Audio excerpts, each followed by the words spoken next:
In this episode of Film Stock Reviews, I'm reviewing Episode 2, Chapter 2 of the Book of Boba Fett, titled The Tribes of Tatooine. Now, this episode starts off where the first episode left off. They capture this assassin of the Night Wind, and they want to know who is behind all this. So they go to the mayor, and they find out that the mayor wasn't behind it.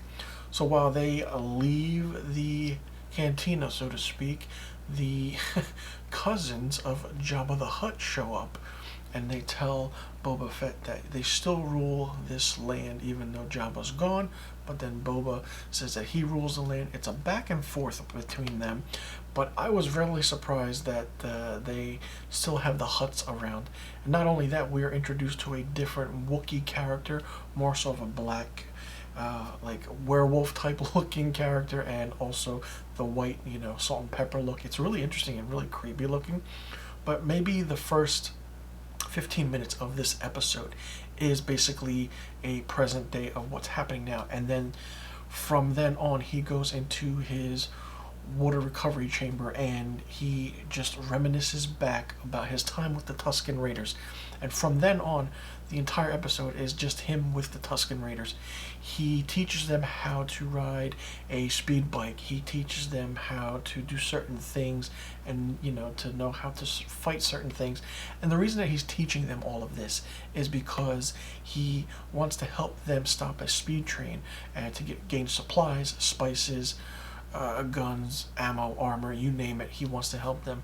You can see the interesting aspect of what this show is. It's very different from The Mandalorian, I do want to say that. And people have said, they're tired of Star Wars, they don't want to see anything. Listen, if you're tired of Star Wars, don't watch it. This is a great show. This episode was really action-packed, and the reason it's called The Tribes of Tatooine is there is a scene where one of the Tusken Raiders actually explains to Boba Fett that there are different tribes on Tatooine, but after a certain amount of time, the land just turned different. So all that happened, and then he's just teaching them certain things, and then they teach him certain things. Everything's mostly of a flashback, and just to get up to date for us to get up to speed of where the character of Boba Fett has been after the events of Return of the Jedi. And it's really done really, really well, and I absolutely like how this show is doing everything. It's very different than what your normal Star Wars show is. The Mandalorian is doing its own thing. Of course, this spin-off is happening, and it's really good. And like I said in the episode 1 review I did on the Book of Boba Fett, we're finally getting a backstory of what happened to Boba Fett, where he's been, and what he's been doing. This is a great, great show, and this episode was really good. It was surprising at times, I do want to say, just to see certain characters return, and just to be like, wow, this is still happening. The Hutts are still around, and there are so many different aspects to who put out this so-called attempt to kill Boba Fett. And I'm pretty sure it was the Hutts, but who knows? You never know anymore, because this show is really, really surprising. And of course, it was written by Jon Favreau, which is always good because he knows how to evidently write the Mandalorian shows, and he knows how to write the Book of Boba Fett show. I'm curious to see which episode he directs of the Book of Boba Fett. But I really enjoyed this episode. It was a great, so for teaching of seeing Boba Fett and the Tusken Raiders come together. I do want to say the woman Tusken Raider is really badass.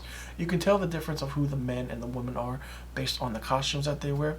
And then not only that, but Boba Fett goes on kind of this spiritual journey, so to speak, where he, hallucinates in certain things, and then he finds this branch, and his branch is really interesting because it's connected to one thing that they make out of it, and then he goes back and then they do a ritual dance, and it's really interesting. It's fantastic. It's really, really, really well done. It's really shot well, and the cinematography is great.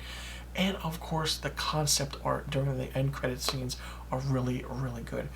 I absolutely love this episode, and I can't wait to see what they do next with this show, because I want to see where it goes from here. And I mean, we are getting the backstory of where Boba Fett has been and what he's been doing since the events of Return of the Jedi, and now we're getting to that point where, okay, how much of this is going to be set in the present day, and how much more of it is going to be flashbacks for this character.